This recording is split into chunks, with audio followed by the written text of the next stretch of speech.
Namo tassa bhagavato arahato samma sambuddhassa.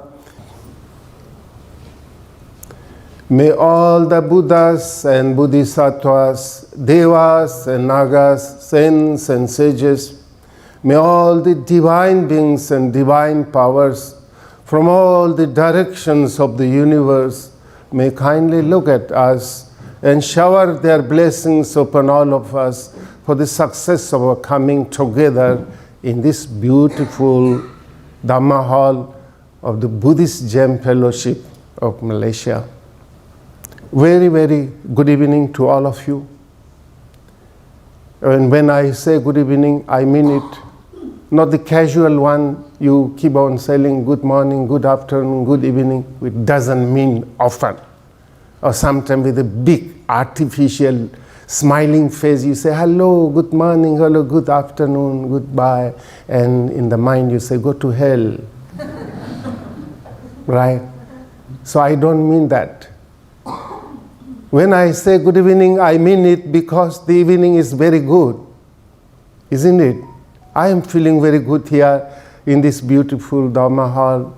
We have gathered here to think about Buddha, think of Dhamma, think about Sangha, and how to progress on the path of Dhamma and attain enlightenment. And there is nothing higher, greater, nobler, superior than enlightenment in the whole universe. We are sitting so quietly, so comfortably, so peacefully within the air-conditioned room. If you cannot feel good, then where you can feel good? I am feeling good. I hope you are also feeling good. If someone is not feeling good, then something is wrong and we need to check it. Maybe call it psychiatrist or something. I am asking once again, are you feeling good? Yes. There is no reason why you cannot feel in a place like this, in a time like this. Yet, some of you can manage not feeling good. That is not because of the present moment. It is because of your failure to live in the present moment, my dear. The present moment is wonderful. There is no problem, absolutely no problem in the present moment. Yet some people can be a bundle of problems. That is not because of this beautiful sentence, the Buddhist Gem Fellowship. It's not because of the beautiful hall. It's not because of the beautiful stupa. It is not because of this ugly old monk here. It is because of your failure to live in the present moment. Your body is in the present moment. Your mind is always the same, following the monkey mind, jumping from past to future, future to past, from there to here, not able to keep the mind in the present moment. If you keep your mind in the present moment is really beautiful, particularly in this place. Yes? Are you feeling it? Thank you. Whether you are feeling good or not, whether you're feeling happy or not happy, how I will know it? How I will know it, my dears? There is a way that I can know it. If you are smiling, that means you are happy. If you are not smiling, you are not happy. Yeah.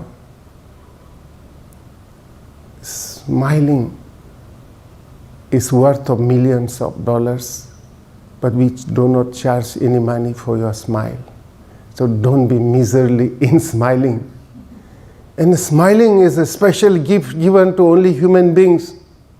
Only human beings are blessed with the ability to smile, my dears, not buffaloes, not donkeys. Have you seen any buffaloes, donkeys smiling? Sometimes they do, looking towards sky, they do something strange thing. That is not the smiling. They are doing something else. So only human beings are blessed with the ability to smile it. And smiling is so beautiful. When you are smiling, you create a wonderful atmosphere around you, a friendly atmosphere, a relaxed atmosphere, a lovely atmosphere. If you are not smiling, you have a long face, you're creating a tension around you, difficult around you.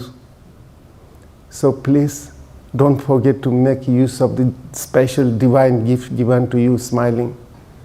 Smile and smile, smile and smile. When you are genuinely smiling from your heart, there is no tension, there is no stress, there is no problem. Smiling and tension, stress cannot live together. Light and darkness cannot live together. When light comes, darkness must run away. When smiling comes, all your stress, tension in the body must run away. Isn't it? Smile. Even then you seem to be difficulties, I still am not able to see a nice smile. Do please some smiling yoga, smiling exercise. Yeah? There is a saying, my dears, one apple a day keeps the doctors away. I would like to see a continuous smiling keeps the doctors away continuously. Smiling is one of the best medicine for the sickness of the 21st century, my dears. Learn to smile, okay? So I would like you to sit, relax, peacefully, happily, smilingly, okay? You may have many reasons not to smile when you leave this hall, but in this hall, nobody is creating problem for you.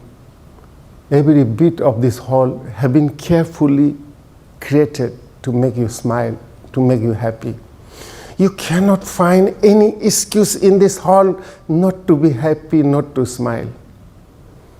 Once you leave the hall and go back home, oh, then you will find 1001. I want to be happy but my wife. I want to be happy but my husband. I want to be happy but my neighbor.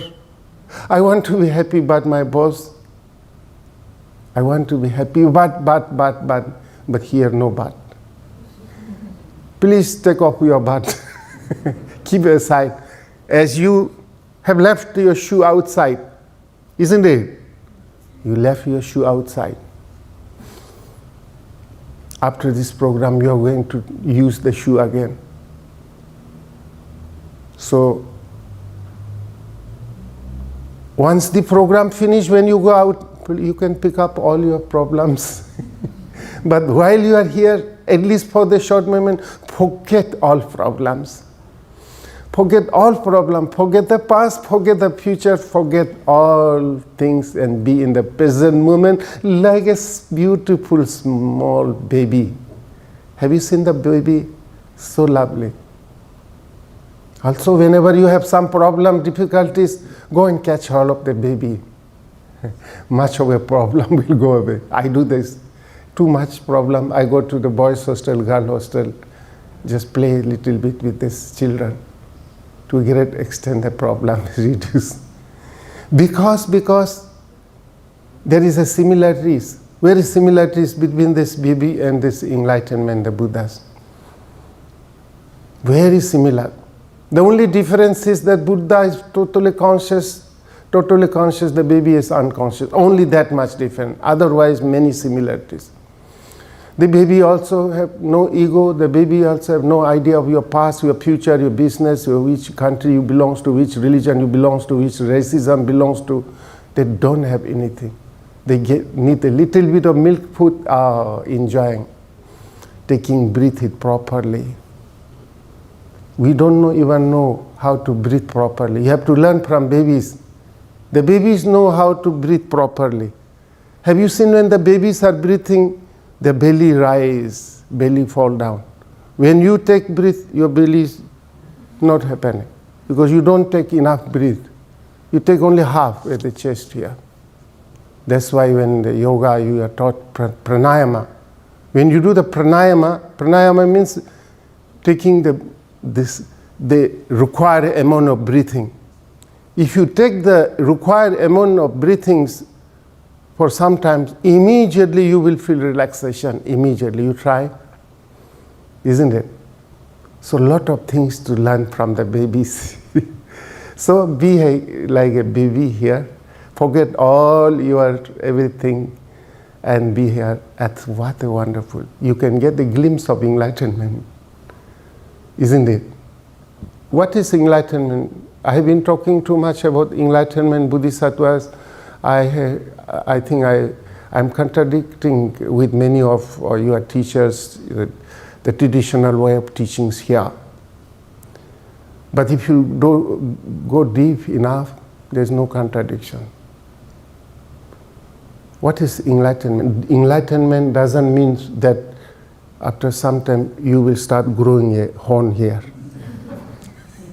So that you can say, look, I'm enlightenment. Can't you see that I have grown the horn of enlightenment? There is no such things.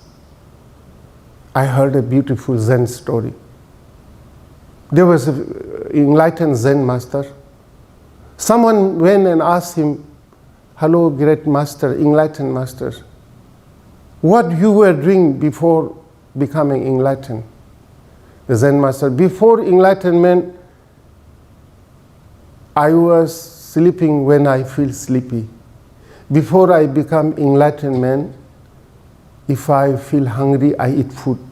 Before I become enlightenment, if I feel thirsty, I drink water. Before I become enlightenment, if I require water, I go and fetch water from the river. And what I do? What do you do after the enlightenment? After the enlightenment, if I feel hungry, I'll eat. After enlightenment, if I feel thirsty, I drink the water. After enlightenment, if I feel sleepy, I sleep. After enlightenment, if I need water, I go and fetch water from the rivers. The same answer. Then what is the difference? Difference is just awareness, awaken. Before enlightenment, you have your own ego. I am. Ego, you know, I, my. Attachment, clinging, this, that. After enlightenment, same person, only the attachment is gone. The ego is gone, self-centered is gone, I am. The biggest wall between you and enlightenment, between you and Buddha is, the biggest China wall between you and Buddha is the ego, I am. Absence of I is the presence of Buddha. Absence of I is the presence of enlightenment. We do experience this sometimes, but not aware. When you are here, totally in the present moment, no I, just simply living like the baby, like a flower in the garden, you are almost reaching to that state. And somehow, if you become little aware even for a few seconds, and that second can become 1 minute, that 1 minute can become 2 minutes, that 2 minutes can become 10 minutes, 20 minutes. A time will come, a day will come, 24 hours you are enlightened. Isn't it? And that is possible, my dear friends. So try to experience some glimpse here by putting aside all the things which we carry. We are carrying the whole world, the globe in our head, my dear. Our head looks small, but we carry bigger than the universe. Yeah, is it possible for you to put aside, live without the head, just with the heart? Yes, thank you so much. Yeah, I must say I'm so happy to visit your beautiful country, Malaysia, after quite some time.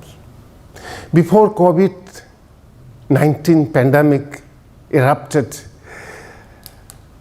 I was planning to come with the group of my youth groups. We have almost booked the flights. Then our, the friend, the guest came, known as the COVID-19 pandemic came and paralyzed the whole world. So we had to cancel it. Yeah. And last year, immediately after the COVID pandemic, again we tried to come, but there was, a few years all the embassies were closed. Few years people cannot move from one country to another countries. And then last year, hundreds and thousands of people queue up at all the embassies. To go to United States, you have to wait 1 year or 2 years to get visa for United States. 1 year, 2 years. So all the embassies were packed, and we were a little bit late in applying the visa, got delayed, then we had to cancel again. And we are all fortunate. We have been able to fight and conquer this ghostly COVID pandemic. We are again here meeting. We feel so happy now this time to come again along with our youth groups here. We like to express our profound appreciations to Nalanda, who have invited our youth group for the Youth Exchange program. We also like to express our thanks to so many wonderful Malaysian friends. Our brother Charlie Chia, Siring Tundup. We have given him, where is brother Charlie? We have given him the name, Ladakhi name, Siring Tundup. Very carefully. There is a big meaning behind giving this name. Siring means long life. Tundup means Siddhartha, wish fulfiller. Why we have given this long life and wish fulfiller? I have initiated so many projects in Ladakh. I'm good in dreaming for projects. And who will fulfill? Siring Tundup will fulfill. That's why we told him that Brother Charlie will have this name and he will live as long as, until all the projects of Mahabodhi is completed. To fulfill the wishes of Mahabodhi, MIMC. Yeah? Thank you, Brother Charlie. We are here. Today we are enjoying such a wonderful Dhamma friendship with so many hundreds and thousands of wonderful Malaysian people. This would have not happened without Brother Charlie. In 1991, I took up the first traveling journey outside India. I went to South Thailand to attend the 84th birthday of Achan Buddhadasa. From there, I just came down to Malaysia. I don't know how managed to get the visa. I also don't remember. It was no less than a miracle. I never planned, had no money, no plan, but somehow I landed in Kuala Lumpur. Somebody took me to Brickfield Vihara. There I met Brother Charlie. I met many people. During my traveling, I keep on meeting hundreds and thousands of people. We meet and exchange the name card and say hello. And nowadays, exchange a few messages on WhatsApp. Then forget, finish. But Brother Charlie remained so closely associated. He started bringing wonderful groups of friends from Malaysia year after year, and brought wonderful people, and they all started supporting our projects.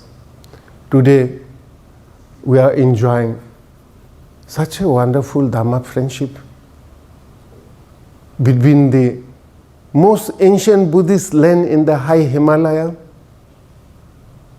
Ladakh known as the roof of the world, Ladakh known as the last Shangri-La, Ladakh known as the land of 3 M's, the land of monks, monasteries, mountain. That's what you will see. Wherever you turn your eyes, you will see either mountains or monasteries or some monks, lamas. Other than these 3, you will not see anything. Yeah, Ladakh is known as the land of high passes. Ladakh is known as the broken moon. Ladakh is known as the land between the heaven and earth, right? And the relationship with such a ancient Buddhist land in the high Himalaya with the most modern city of Kuala Lumpur, the city of Twin Towers. Isn't it something wonderful relationship? So much to share with each other, so much to learn from each other. Thanks. I also like to thank Dr. Victor V, Datuk Dr. Victor V, also wonderful friend of us, great supporter of us. He also brought so many groups, And much of his songs are sung by our students here in Ladakh. Yeah. So thanks. We are missing him so much today. We are missing Dr. Victor here. But anyway, others are there. Our current president of BJP is here representing Dr. Victor V. And I'm looking forward to meet him before I will leave here. And all the BJP members. And Sister Elaine is here? Elaine. Huh? She has some appointment. Appointment. Oh. Yes. Again on Thursday. Yeah. So, thank you so much inviting us here this evening to have this precious time together, praying together, meditating together, and sharing some words of Dhamma with each together. It's a wonderful moment for all of us. And we pray and hope our friendship, Dharma friendship between the Ladakh and the Malaysia will continue to grow. And the ancient Buddhist land in Ladakh represent a profound devotion's faith. Right? Faith, devotion, very important. And your Malaysian Buddhist represents the intellectual path, the knowledge path of Buddhism. They must go together, study. Important to have faith. Faith is important, but not enough. But without faith, nothing can happen, my dears. Faith is the foundation of spirituality. Wonderful. There is a saying, faith can shake the mountains. There's a beautiful story in Tibetan Buddhism about faith, how faith can work. I want to share that. Ancient time, many Buddhists from Ladakh used to go to Tibet for trade, kind of pilgrims, also trade, kind of trade. And there was one very pious Buddhist family, particularly the old mother was very religious, very pious. His son was going to Tibet every year for some business. And his mother told his son, "My dear son, I'm getting old. Before I die, I want to see and worship, pray a Buddha relics. Can you bring a Buddha relics from Tibet?" Tibet in the Himalayas is considered the Vatican, Buddhist Vatican. Dalai Lama is like Pope. Everybody in Himalaya have a strong wish to go to Tibet, to have a glimpse of Dalai Lama. So his son says, "Yes, my dear mother, I will bring." He promised to bring. He went to Tibet and his business was so successful, he forgotten. When the business is successful, who cares for Buddha? Who cares for Buddha relics? Who cares for a mother? Business is successful. So he came back and the mother asked, "My dear son, have you brought the Buddha relics?" "Oh, I'm so sorry, my dear mother, I've forgotten. Next year, certainly I will bring. Definitely I will bring next." Next year came. Again the mother said, "My dear son, I'm getting old. Before I die, I do not know when I will die. Before I die, I want to see the Buddha relics. I want to worship the Buddha relics. This time, please do not forget." "Yes, my dear mother, this time, certainly I will not forget. I will bring." When with the promise, when he arrived in Tibet, Lhasa, his business was so successful, better than last year, again forgotten. When the business is so successful, who cares about Buddha? Who cares for Buddha relics? Who cares for mother? Business. He came back and a mother asked, "My dear son, have you brought?" "Oh, I'm so sorry. I'm so sorry. The business was so successful. I'm forgotten. Please forgive me, mother. Next year, definitely I will bring." Next year came. Before he left the mother again said, my dear son, I'm getting very old, do not know when I will die. Before I die, I want to see the Buddha relics, want to worship the Buddha relics. This time, please do not forget. Yes, my dear mother, this time I promise. When I arrive in Tibet, the first thing I will collect Buddha relics before I start the business. I will never come without Buddha relics. With this promise, son went to Tibet. When he arrived in Lhasa, the business was so successful, much better than last 2 years.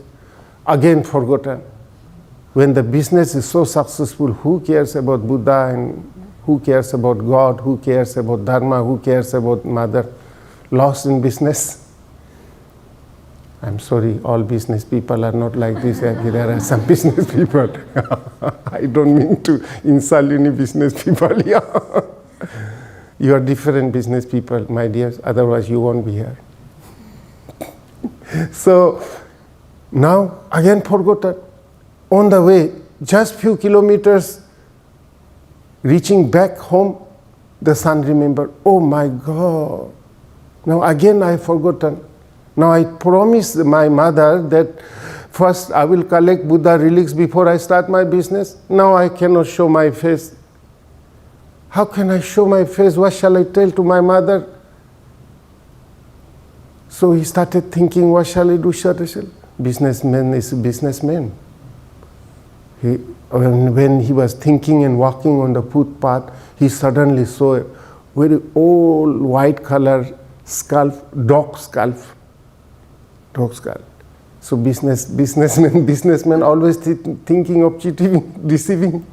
He said, oh, how about if I break and take out one teeth from this, the white skull of a dog, and I wrap up in a nice cloth and carry in my head and tell my mother, it is the pure relics of Buddha. It's the Buddha's teeth.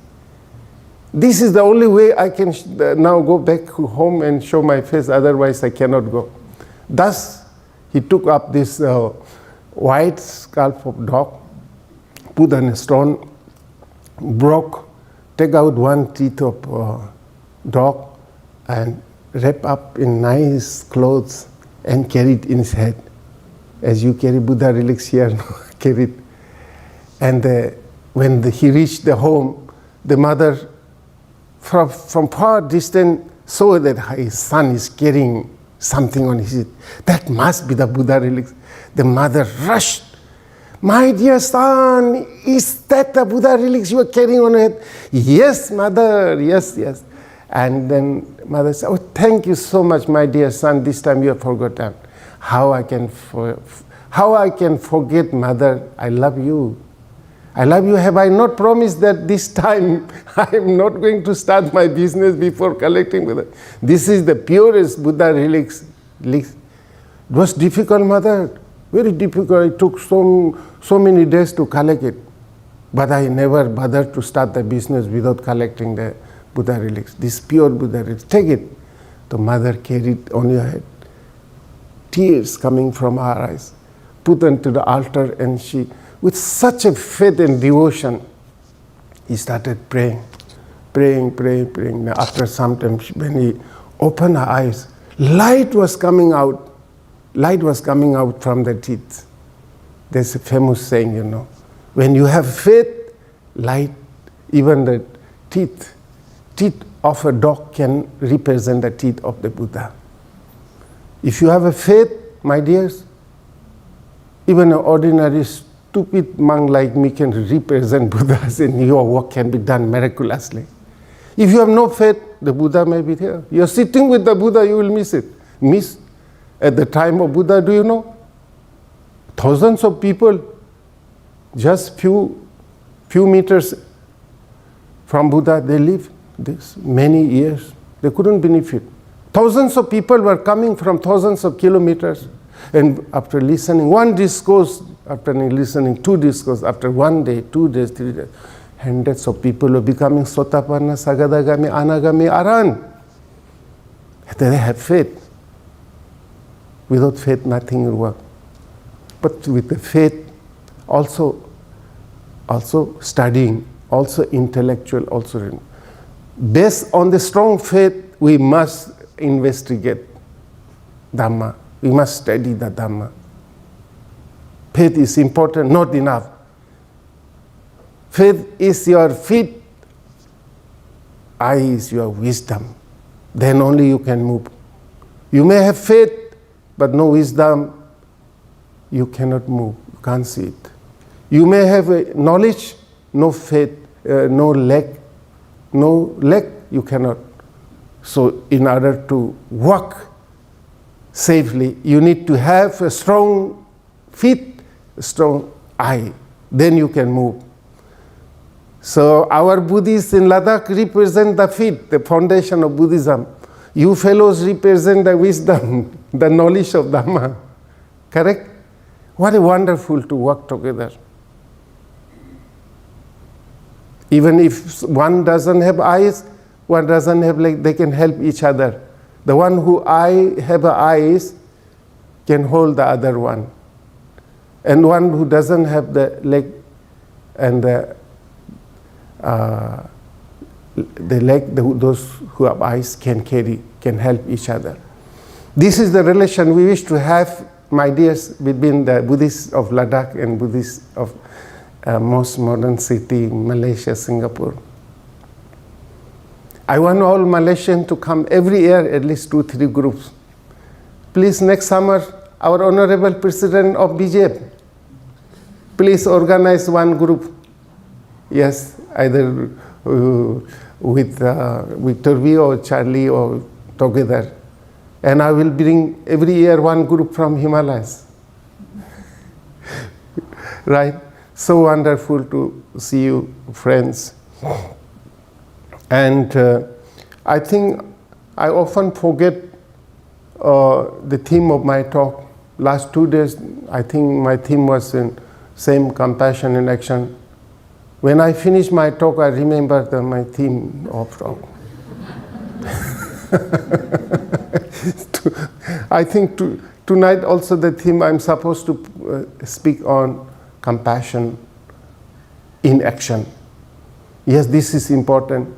Friends, karuna, maitri,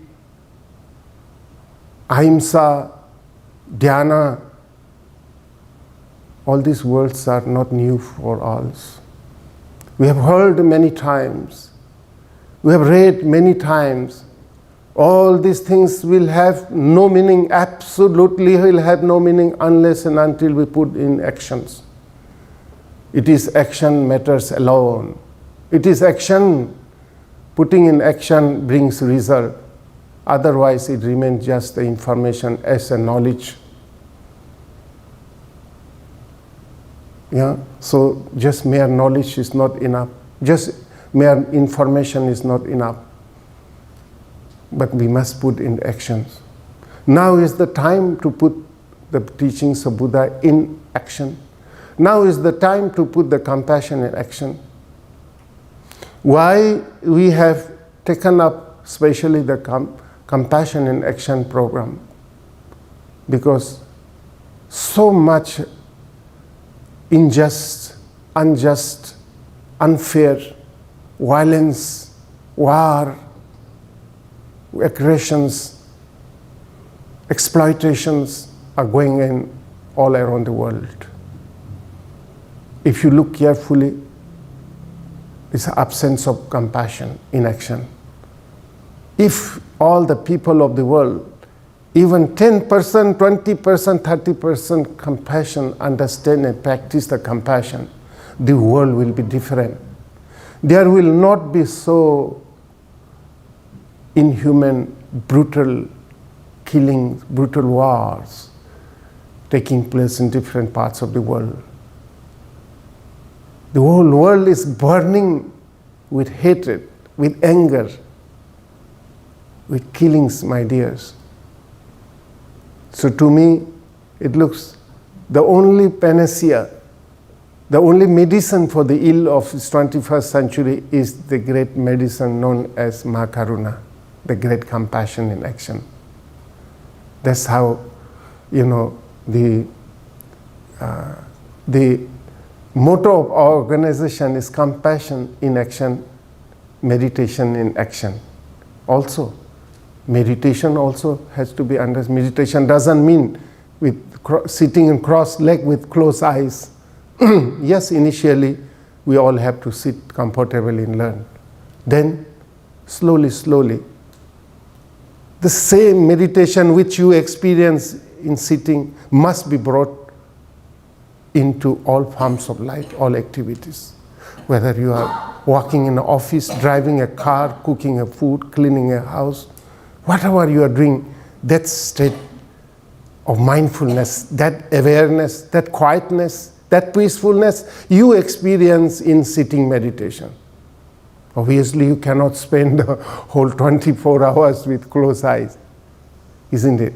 So therefore, we have carefully thought of our motto of our organization, compassion in action, meditation in action.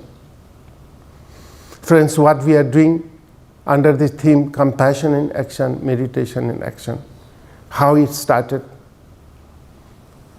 If time permits, I like to go back how I started the whole organization in Ladakh.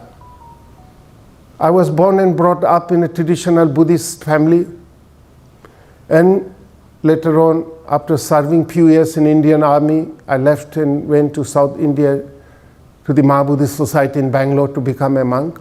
And I was trained there as a monk in a traditional Buddhist way. So after completing my basic studies and the monastic training, I moved back to Ladakh in 1986.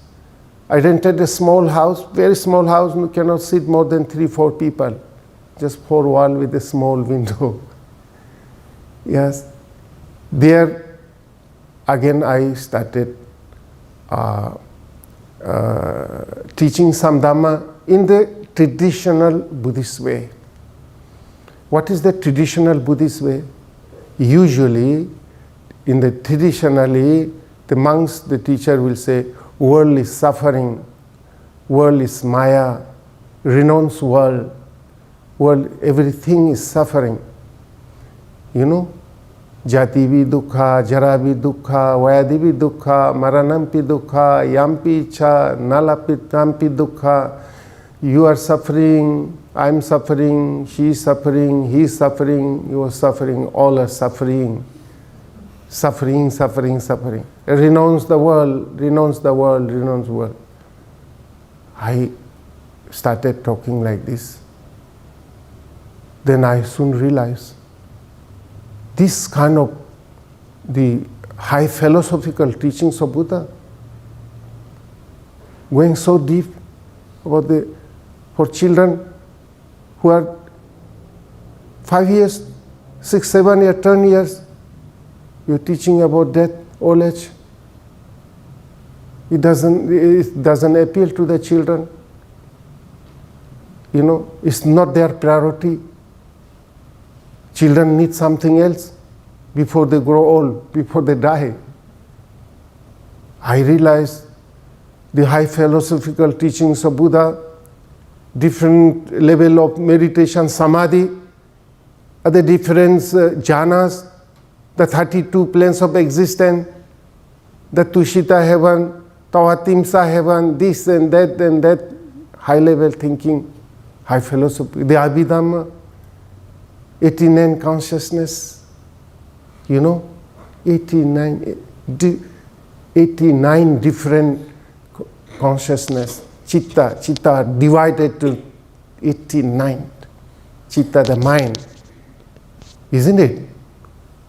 I realized these are not priority for everybody.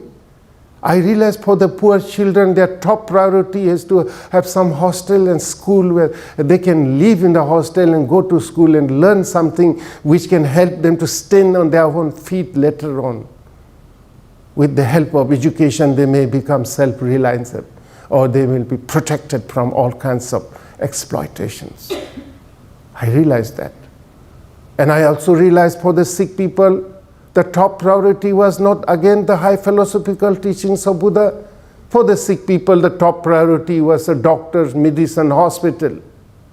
For the homeless people, their top priority was not again the high philosophical teachings of yoga, meditation, nirvana, different stages of samadhi and the different jhanas and all these things. Their top priority was to have a home, the elderly homeless people, have a four-wall home. They can be protected from the severe cold of winter where temperature is going minus 20, 30, 40. I realized that.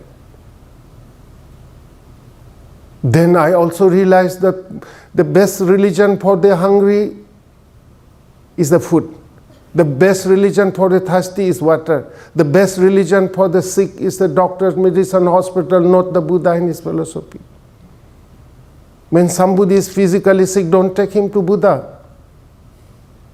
You take him to doctor. Buddha himself had the doctor. Dalai Lama is taking all the 10, 3, 4 doctors together all the time.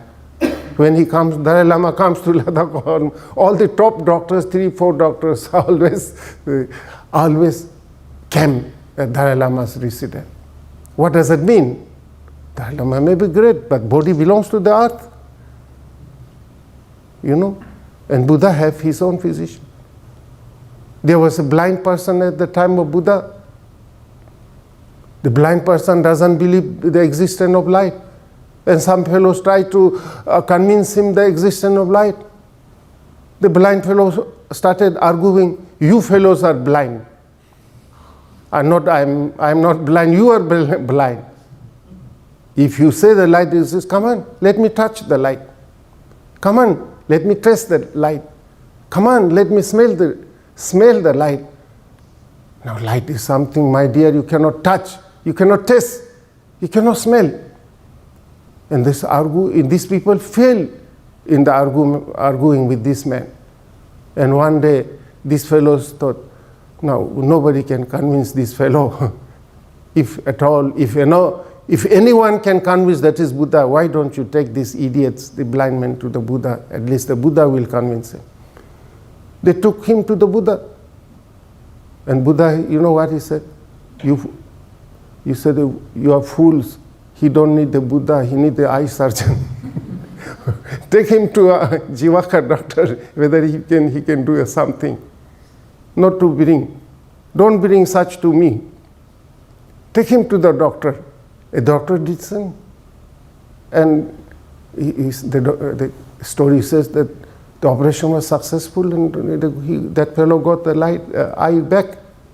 Isn't that? So is it. Then I thought, wow, if I can, let me look for a piece of land where if I can think of starting a school, hostel for these poor children from these remote villages, inaccessible, remote villages between the high mountains of Himalaya, sharing the border with China and Pakistan. Let me think of starting a school. Let me think of starting an old age home for the homeless people. Let me think of starting a hospital for the sick people. So thus I started looking for the land. But that time also I have not forgotten. I said, if I succeed, I will like to have a beautiful meditation center also for the Malaysians. Malaysian means those have everything now. High level of teachings. How many jhanas are there? How many samadhis are there? How many planes of existence are there? How many types of nirvana are there for Malaysians? Who have good house, good food, good cloth, good education. You Malaysians need that. Not those people, those poor children in different parts of India, those homeless people. They first need the basic things. You can't teach meditation to an empty stomach person. Bring an empty stomach and ask him, keep your back erect, close your eyes. Cannot keep the back erect. There's no strength. Cannot ask him to close your eyes, look for a Buddha. Well, initially he may manage to have a glimpse of Buddha, and slowly what will happen, do you know? Slowly the image of Buddha will turn into a bread. He need bread, not the Buddha. Give him bread first. Give him clothes. Give him a basic food. When his stomach is full, that is the time to think something higher than food, higher than that. Yeah, we also do funny things. We keep on teaching poor people, renounce. What renounce? You should have something to renounce. Before you renounce, you should have something. Renunciation for Malaysians. Not for those poor people have nothing. Don't have a basic home. Don't have enough clothes to wear. Don't enough good food, medicine, hospital, school, the basic group. What will you renounce? Isn't it? Renunciation for Malaysians. And you have to understand the renunciation also doesn't mean renouncing, giving up home and this and that. The real renunciation is renunciation of your ego, renunciation of a false view, wrong views, renunciation of clinging, attachment, not having too much attachment, clinging, ego. These are the real renunciation. The others, no, just renounce your home and build bigger than your home in the monasteries. That, I don't know, is a renunciation. Isn't it? Have you seen it sometimes sorry to say, in some traditional Buddhist country? They say, I have renounced the home. Yeah, wow. The home was so small. Now build like a palace of temple. Live in a palace. And they talk about renunciation. That doesn't convince me what's real renunciation. Renunciation of greed, renunciation of hatred, renunciation of ignorance, renunciation of all the false view we have. We all have false view. I am this, that. Renouncing that. And for that to have study, understand, and this. So this is how I look for the land, piece of land, my dear. And there was no problem to get the land that time. Outside Leh, we found the land, and fortunately I was able to see little bit of future. Maybe, who knows? Who knows, one day I may meet good people. Maybe I get support. So we should go for bigger land. And people thought crazy. I have gone crazy. At that time, the Mahabodhi campus was considered very far from Leh city. It was considered part of the far of mountains. And there was no road, no drop of water, no blade of grass, no money, nothing, not $1 in my pocket. Wow, we went there and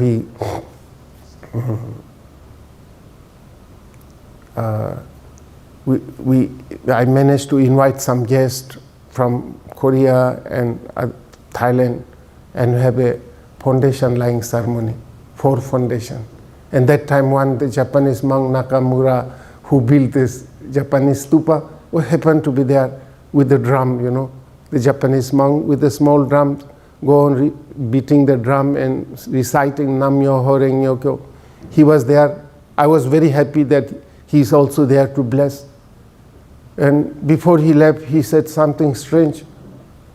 He said, you will not be successful in your project. I was annoyed. I said, why? This number 4 is inauspicious, not good. Wow.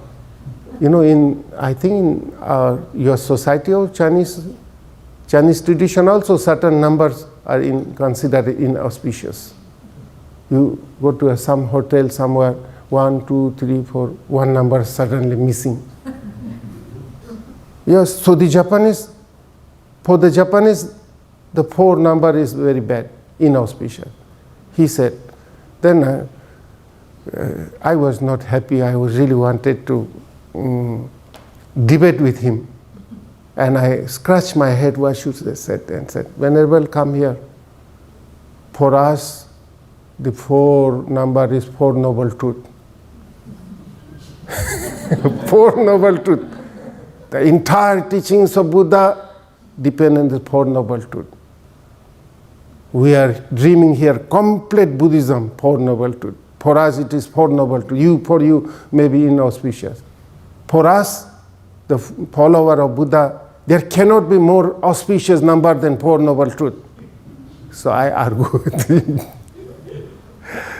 But there was some doubt inside, suspicious, who will help this and that. And people thought that I have been promised a huge amount of donation from Japan. Those days, Japan was considered very rich Buddhist country. When I told him I don't know anyone from Japan, America, nobody promised $1. And they really thought I have gone crazy to start. So that was a little bit disturbing for me. But deep in my heart, a kind of voice was coming. Sanghasena, you don't need millions of dollars or rupees to start. What you need is a piece of paper. Write down on the piece of paper briefly what you want to do here. And if you have 100 rupees, those days, 30 years back, 100 rupees mean 10,000 rupees today. If you have some 100 rupees, 50 rupees, get it printed in one small leaflet, black and white color. And one day somebody from somewhere will hear your prayer, And I followed that. And exactly that happened. Of course, the journey has been full of challenges, tough challenges. But slowly, I happened to meet good people, one after another, like Brother Charlie, like Dr. Victor V, like many others. And Charlie brought some wonderful people, Sister Ramonalai, who supported our big water projects. The journey has been really challenging. But it was worth. The number of people who went through all the challenges, difficulties were so small. And today, the number of people who are benefiting from the organization is countless. No comparison. Therefore, it is worth sacrificing the smaller number for the cause of bigger numbers. This you call it compassionate action, whatever. Yes, we must understand. The bigger number is more important than smaller number. If we can develop this attitude again, call it Dhamma, wisdom, understanding, attitude, whatever. If you can change this attitude, we always think how the bigger number can help to the smaller number. This is what we think. We never think how the bigger number is more important. Others are more important than me. Don't understand. Others go to hell, me important, I am. This is what people think. We have to change this attitude. What is another compassion? Compassion in action is to change this attitude. What can you do for me? To what can I do for you? Need to change. What can I get from you? To what can I give you? If you can change this, the world would be different. There will not be single starvations. World would be different. But it is not there. Everybody is me, I, more. I don't understand. People think by having more and more, you will think happiness. Your happiness, your peace, your contentment, dear friends, does not come from having more material, more than your actual needs. Isn't it? There's a story. One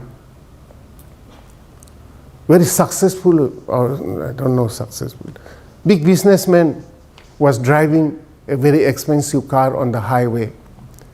He has to go for a business meeting. He was driving very fast, 160, 70, 80 kilometers an hour. And on the way, he suddenly saw a young man, a handsome man, looks very intelligent, young, healthy, was simply sitting under the tree. Out of curiosity, he stopped the car and went out and said, "Oh, young man, what happened to you?" He said, "Nothing happened." "Why you are sitting under the tree? What are you doing?" Then he said, "Then what shall we do, sir?" "Why don't you go to city?" "Why? Why should you go to city, sir?" "Oh, young man, you look intelligent. You don't understand. If you go to city, you can get a job." And the man again asked, "For what, sir? Job for what, sir?" He said, "Oh, you look very intelligent. You don't know that much. If you have a job, you can earn money." And then again asked the young man, "For what, sir, the money?" "Oh, young man, you look intelligent. You don't know that much. If you have money, you can buy a big house. You can have a big car. You can have a big sofa. You can have a big furniture." And he said, "For what, sir, again?" "Oh, young man, you're so foolish. You look so intelligent. You don't understand. When you have a car, when you have a big house, when you have a sofa, then you can relax." Then the young man said, "Sir, this is what I'm doing here. This is what I'm doing." And this big businessman couldn't understand. He shook his head and turned towards his big car. And the young man shoot from the behind. Sir, please wait. "Sir, I also went through the madness which you are going through." Madness, he said. And the businessman said, "For what? What are you talking? What do you mean?" "Sir, I was also businessman like you. I also thought if I had a big house, bigger house than my neighbor, if I have a car bigger than my friend's car, if I have a position, name and status higher than others, I will be happy. I will have contentment. I work hard. As a result, I had a big house, big car, lot of money, lot of furniture, but no peace, no relax. I have a beautiful garden. My gardeners were enjoying the garden more than me. I had a beautiful kitchens and food, but my cook was enjoying more than me. I had a wonderful furniture sofa, but my maid servants were enjoying more than me. I was so busy attending this meeting, that meeting, this meeting. So finally, I found the real relaxation under this tree. Right? This is a story, friends. Story is story. May be true, may not be true. Every story has some message that we catch. It doesn't mean that from when you go back home tomorrow, stop all your business work. Don't go to office, stop this. Give all the house, car to everybody and move and start sitting under the tree. The police will come, my dear. What's happened to you? And then you will say, don't you know that? We don't know that. Yesterday we have great monk coming from Himalaya. He told us such a wonderful stories. The real peace and happiness does not come from the home, car and service, no business. I have given up all. Now I am here under the tree. Be careful. Police may take you put into a mental hospital. And then you realize suddenly, wow, I have such a big house, big car, now I'm landed in mental hospital. How? That stupid monk from Himalaya came. And you keep on telling, friends, be careful listening the talk of this stupid Buddhist monks. Particularly that monk from Himalaya, be careful. Never go to Himalaya, Ladakh, never see that monk. Dangerous, because of him I am landed in mental hospital. Yeah, this is something to think about that. The real peace, real happiness, real harmony, the meaning and purpose of life will not come from the excess, will not come the excess material requirement, also will not come from less than your actual need. Poverty, we are not worshipper of poverty. Poverty is also suffering. The middle way. We all have to work hard, joyfully, happily, as long as our body and the mind is in a good shape, must work hard and happily and keep what you need, and the rest give in charity, share with others. There is more joy in sharing, in giving, than grabbing, than collecting, than accumulating. Isn't it? The heavier the luggage, difficult walk. The heavier the weight in the boat, the slower move the boat. Heavier the weight, more danger of sinking. Lighter the weights in the boat, faster it will move. Lighter the weight is a less chance of sinking. Anything keeping more than our actual requirement can be a source of problem, not a source of happiness, my dears. This has to be understood. Anyway, this is for Malaysian. For us who don't have, this also, poverty. Wow, you are sick and you don't have money to buy medicine. You are sick, you have no money to pay the medical fees. This is also other extreme. You can't send your children to school who don't have fees to pay. Yeah? Anyway, coming back to the creation of our campus, and today, my dears, that campus becomes so beautiful. It's becoming a unique campus. Unique, it is known as Devachan campus. Devachan in Tibetan language means Sukhavati, heavenly world. People ask me, why you have given this Sukhavati? Sukhavati is in heaven. I said, people are so busy and no enough time to think and going to heaven. I brought the Sukhavati down to the earth. And for many people, for the homeless elderly people, for the lovely children, for the many sick people, for many physically, mentally challenged people, it has become like heaven. Yeah. There are thousands of children, from those remote villages, got high quality educations. Today they are, they have, many of them created world records. We have beautiful old age home in our standard, and you will find the happiest people in the old age home. These elderly people, then Devachan campus, they have the maximum happiness and minimum requirement. Children just opposite. They have the minimum requirement and maximum contentment. Maximum requirement, minimum contentment. Elderly people, so happy. And the children,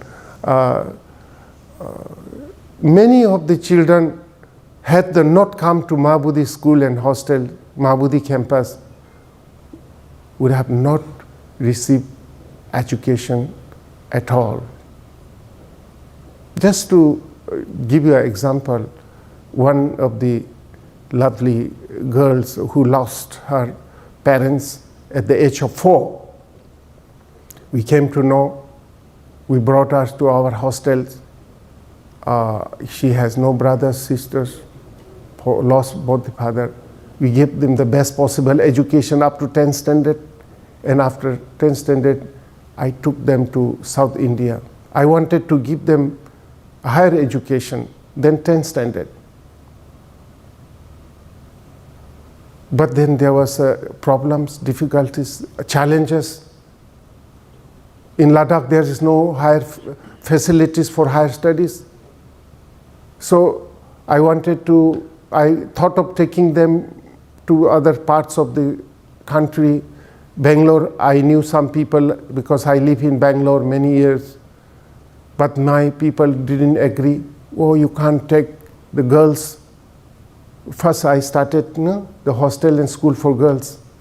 I realized myself the girls are being left behind, girls are being neglected. The poor girls even don't know how they have been neglected. They haven't left. So I personally realized any kind of discrimination between girls and boys is totally unjust, unfair. All the boys and girls must get the equal opportunity for education, for job and everything.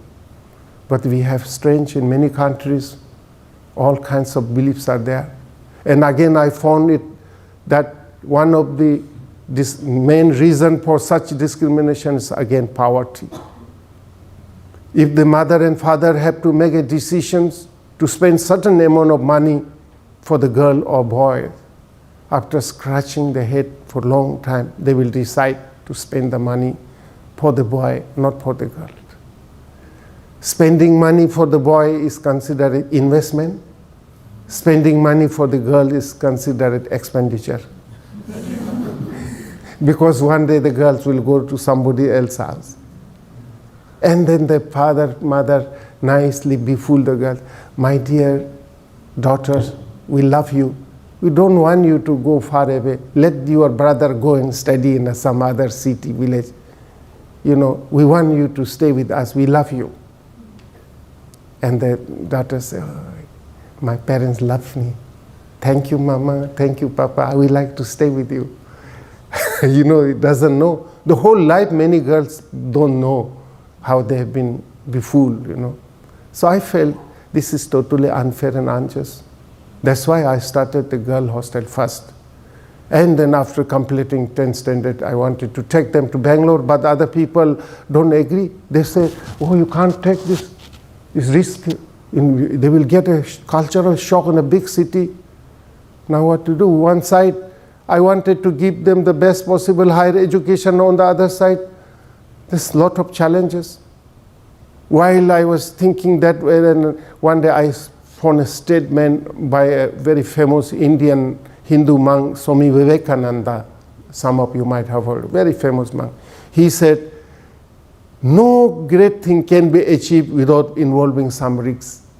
All great achievement involves some risk. I told the Swami, thank you, Swamiji. I am not going to listen to anyone. I am taking them. I am taking these risks. I am taking these challenges, taking them to Bangalore. I took them to Bangalore. But I warned them, be careful. You must follow all the rules, regulation, discipline strictly. They followed. They were admitted into some of the renowned good colleges, reputed colleges. They no complaint. They all did excellent. They studied 10+2, then a bachelor degree, then master degree, then B.Ed.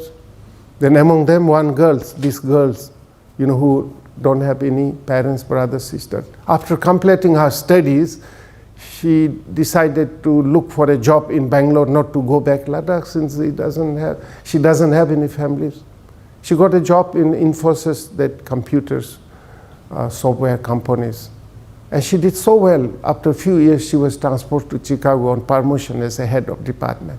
Today, she is in Chicago, purchased a house, earning several thousands of dollars. Yeah? And she owns a house from Hundar Dog. Hundar Dog is a remote village in Nubra Valley.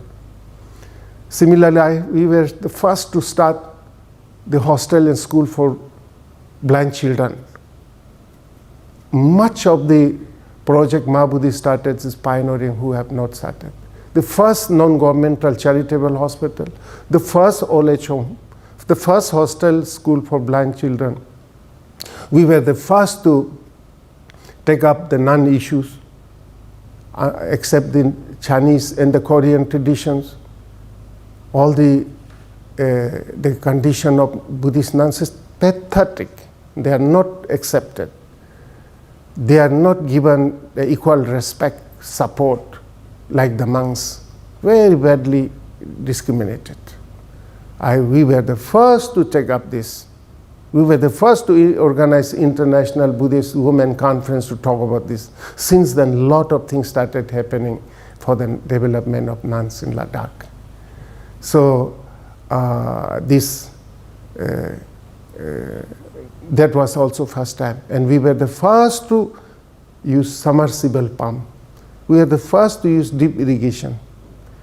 We were the first to bring computer from Singapore to Ladakh. First computer I brought from Singapore in 1991. And I was invited by Upasakas for a Chinese restaurant, a Buddhist. And the friend introduced me, this monk from Ladakh, he wants to build a school, this and that, something introduced. The owner of the restaurant felt pity on me, said, I want to give something special for this monk. What is the special? He brought a compact computers, American company. And I have no idea what's computer. My friend was trying to explain me, computer, so good, you can type in, so nice. I said, please, I cannot do. I cannot. Told so many times I cannot. We don't know what is this computer. But he insisted. He insisted. Finally, I have to say yes. I brought, and the Delhi airport, I have to pay huge amount of tax. Those days, maybe 200% or 300% tax you have to pay. Since the devotee give it so much affection, love, I don't feel to leave at the airport. I paid all this and took. So I must put that in the museum now. Yeah. So all Mahabodhi did the pioneering work and today that campus have become beautiful. We have a beautiful hostel for girls and boys and old age home, the hospital, and we have beautiful meditation center for Malaysians. For others, a lot of people during the summertime, mostly Westerners come there, and we have modernized, simplified our traditional vipassana system meditation. Dhamma meditation must be, must be presented in a simpler way for the newcomers who are not traditional Buddhists. So we have yoga, we have meditation, we have walking meditation, we have a little bit trekking, and all these places. They love, they enjoy. They come with this with suspicious fuss. It looks like monk. Whether they is going to ask us to become a Buddhist. I'm interested to learn a meditation, but I don't want to become a Buddhist. They come with very suspicious. The second day, the third day, are so relaxed, and they want to become Buddhist. One lady came from Iran. First day, so suspicious. Because everything a Buddhist, I'm also Buddhist monk. So she was afraid that maybe we will ask her to become a Buddhist. I said, no, you have nothing to do. We are not here to convert you from one organized religion to another organized religion. We don't believe in that kind of conversion, which some other religion do it. We believe in the real conversion from ignorance to wisdom, from darkness to light, from bondage to freedom, from samsara to nirvana. That we believe this conversion. So we presented the teaching in a very universal way, in a non-sectarian way. Third day, before she came and said, I want to become Buddhist. I said, no, I will not make you Buddhist. No, she insisted, please, please, please. She went to that extreme. She said, she will become a vegetarian. She will not even take a milk. I have not told you. I have not told you to don't take milk. I don't tell you to become so strict vegetarian. Why you say, no, I want to strict vegetarian. Then I finally have to give a name. Buddhist, becoming Buddhist means we give a Trisharan Panchashil, and she asked for the name, so I will not give name. No, please. Then I told them, okay, keep it secret. Don't go and tell the Muslim community in Leh that I have become a Buddhist, I have a Buddhist name, something. So these are some of the very, very effective teachings programs, meditation program, the way we present. Today, the meditation center is quite well known, and we are recipient of Prime Minister Yoga Awards, very prestigious award. Our is the first yoga institute in Ladakh recognized by Government of India. Today, our organization is very well respected by local government, the Government of India, and internationally also. And so already has become so beautiful. We have many new projects, so many children. We have here wonderful, our girl hostel warden, Madam Miming Bangjet. Madam Jingmet, such a wonderful, compassionate, she's the head of girl hostel taking care. And she knows so many children like to come and get admission. In the specialty of our school is, in addition to the normal subject, the mathematics, the history and all these things, we emphasize a lot on values, meditation, moral education, Buddhist teachings, compassion. Recently we also have introduced, some compassion in education award for the students to promote compassion in education. Modern education require modifications. Modern education, the general education, is too much head-oriented, too much information-oriented, too much outside-oriented, too much money-making oriented. It's a head-oriented education, not heart-oriented education. Modern education, somebody said, modern education is not modern education without guided by spiritual values, not only useless but positive, dangerous. There is a truth in this, my dears. There is a truth in this. All this, the war going on, the weapons, the destructive weapons they are using in the world, bombs, guns, and the fellows who hijack and hijack the aeroplane, several aeroplanes, and hit against the World Trade Center in New York. Who are these people? These people were not the simple illiterate people from a remote village. They were highly educated people. They were scientists. They were engineers. They hijacked all the aeroplanes. They hit against the World Trade Center. They burned themselves and burned with them thousands of other people. Same, Ukraine, Russia, Palestine and Israel, they are bombing, like rains, killing people. Who are these people? Scientists, highly educated people. Isn't it? Highly educated people. So these highly educated people lacking something, compassion, the spiritual education is not there. So we are trying to introduce compassion in all the universities and colleges in India slowly. Everywhere, all, whether educations and corporates and business and all strongly should be guided by compassion. Otherwise they will bring more harm than any good to humanities. So in our school we are emphasizing on this. We are trying to provide kind of education to the children in such a way that children grow physically strong, mentally brilliant, culturally rich, spiritually enlightening, materially prosper, environmentally friendly, globally peaceful, and psychologically balanced. This is what we are trying. And because of that, so many students wish to come and take admission in our school. But we have limitation. The hostel need to be expanded. School has to be expanded, the buildings. So today we are supporting nearly 1,000 students, maybe more than 1,000 students altogether. 800 students are studying in our main campus. And we have 2 more branches. In each branch is around 100.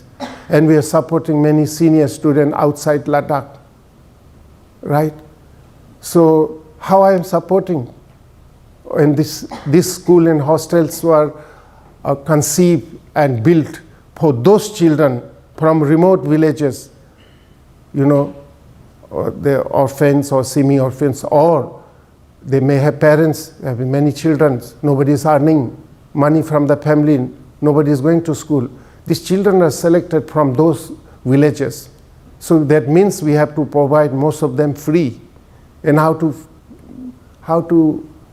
give them free? We have to pay the teacher's salary. We have to have bus and uniform and stationery and this, food and other things, so many things. How we do? I'm a bhikkhu, I have no money. So I go around the world asking people to, can you please sponsor a child?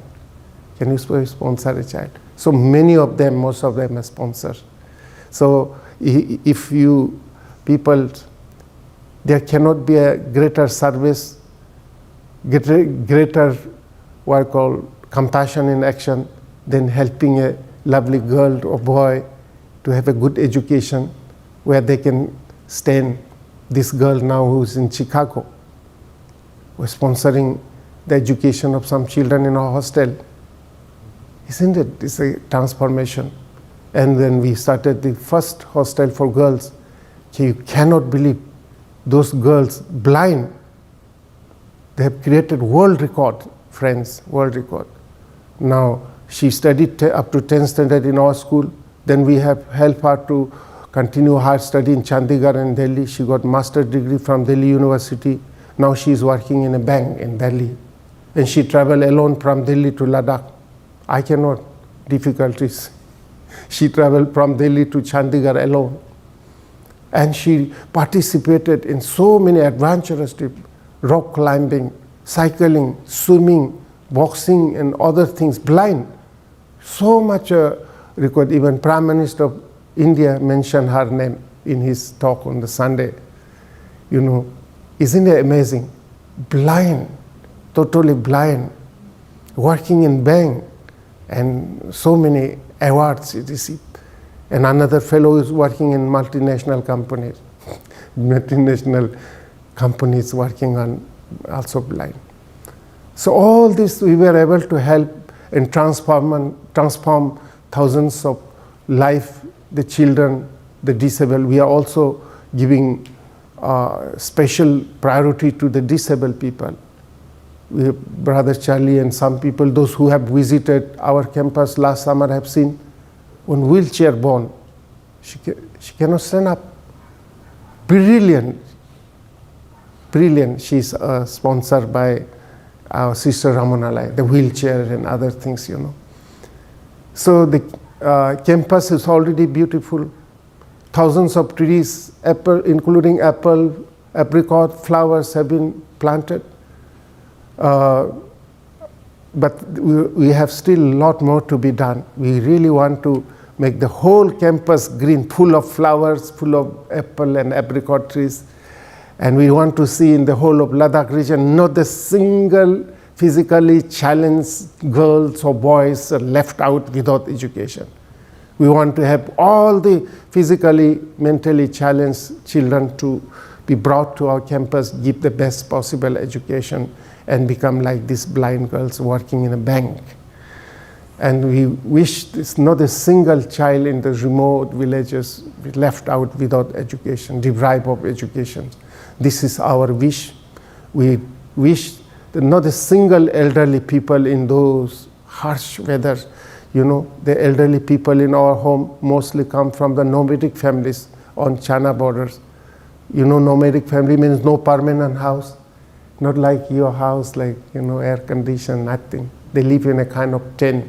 The tent also not so nice tent. And the winter time temperature goes minus 20, 30, 40. They live in tent. And when there is no heating system inside the tent, there is hardly any difference between temperature inside and outside the tent. People are brought, those elderly people. The biggest enemy of elderly people are the severe cold of winter, friends. So we wish not a single such elderly people uncared left out. We want to bring them. And to help with all the suffering humanities, all these people, to give them, you know, best possible comfort at the last part of their life. We cannot do this. We want to invite you to be part of this revolutionary Buddhist program in Ladakh. Our organization is known as the Socially Engaged Buddhists. Buddhism in action, compassion in action, meditation in actions. So a lot of good things are happening. Besides this, we are also working very hard Ladakh alone, India alone, Asia alone cannot expect to live in peace and harmony without considering the whole world. Today the whole world has become like a small village. Something happens, small things affect the other side of the world. Something happens in America, immediately affects here. While we are trying to improve ourselves, inwardly or spiritually, we also have to think of the whole world, pray for the world. So we've been working very hard for world peace, for religious harmony, for environment, to promote peace in the world. So time has come for us to, think globally, work globally also. America cannot think of living in peace and security without considering the peace and security in Europe. Europe cannot think of living in peace and security without considering the Asia. Asia cannot think of living in peace and harmony and prosperity without including America and Europe. Because the whole world is so strongly interconnected, interrelated, interdependent. So the great teachings of Buddha are interdependent. So we also have to pray together for world peace. We cannot remain the spectator when millions of such innocent people, including children and mothers, are brutally killed in this cruel war, Ukraine, Russia, and Israel and Palestine. They are all part of us. Whether we are American, European, Asian, Buddhist, Muslim, we are sharing the same planet. We are sharing one planet. We are living under one sun, one moon, one sky. We are breathing the same water, drinking the same water, breathing the same air. We also all have a responsibility. That's why this morning I was talking to our friends at Nalanda Center that all Nalandians must now think of taking a vow for Bodhisattva vow. I will tell the same thing. Time has come for Malaysian. You all have what you need. You don't need to struggle so much for how to get the 2 pieces of bread and butter for your survival like other people in other countries. It is now for Malaysian, it's time to think higher globally for world peace, for harmony. That will be great things and only Malaysian can do. I think I must be exceeding my time. Huh? Yes. So can I have another 5 minutes? Only less than 5 minutes to do little Metta Bhavana meditation. Without Metta Bhavana meditation, all our program here in this hall may remain incomplete, friends. Just I was talking, we have to think about this. We all came and had a wonderful time. We are growing spiritually, but we also have to think about the whole world. Those who are less fortunate, those who are in great pain. Do you have few minutes? Thank you so much. With this, may I invite you to sit as comfortably as you can, as peacefully as you can, and as happily as you can. Before we proceed further, let us remind ourselves how fortunate we are, how lucky we are. We are blessed with the precious human life. We are blessed with the precious physical and mental health. We are blessed with the basic intelligence or education. We are blessed with the basic material requirement. We are blessed with the opportunity to learn and practice. Learn and practice the precious teachings of the Buddha. And anyone who sincerely, earnestly learn and practice the precious teachings of Buddha, he or she can bound to get enlightenment in this very lifetime if she or he wish so. Right now at this moment, we who are sitting in this beautiful hall are blessed with all the favorable conditions, the required conditions to grow in Dhamma and to attain the eternal bliss of Nibbana, my dears. By remembering all the blessings we have, all the fortune we have, all the good karma have, let us feel ourselves very happy, very fortunate. Let us fill our heart with all the love and compassion, all the love and compassion. Let this pure, universal, compassionate love overflow from our hearts. Let our hearts be the fountains of this pure, compassionate, universal love. And from the depth of the hearts which are overflowing with universal, compassionate love, let us think of all our fellow human beings, fellow living beings who are sharing the same planets. Starting from our dearest and nearest one, maybe our beloved mother, beloved father, beloved brothers and sisters of the family, beloved wife, husband, beloved children, and other family members,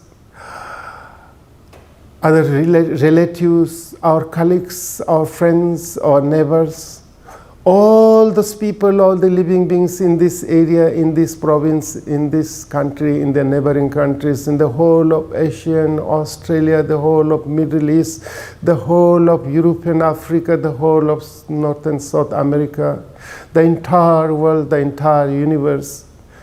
All human beings, all living beings, near or far, small or big, visible or invisible, human beings or non-human beings, all those who live inside the earth, all those who live inside the water, all those who live on the surface of the earth, all those who live in space. All living beings, particularly all those who are in great pain and suffering. Friends, we who are sitting in this hall are some of the very fortunate human beings. There are millions and millions of people in such a great pain and suffering.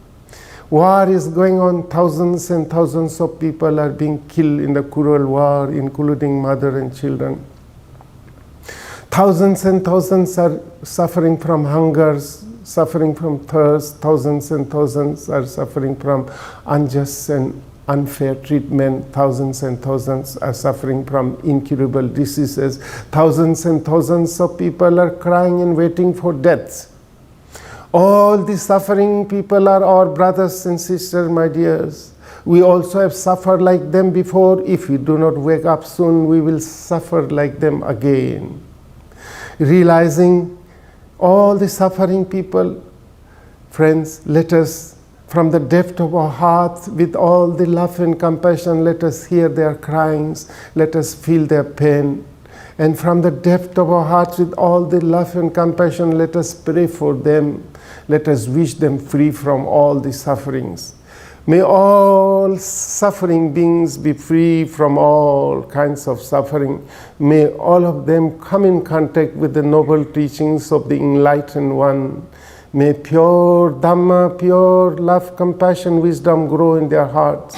May all of them progress on the path of liberation, liberations from the will of existence, liberation from the darkness of the samsara, liberation from the bondages of samsara. May all of them sooner or later attain the eternal bliss of Nibbana.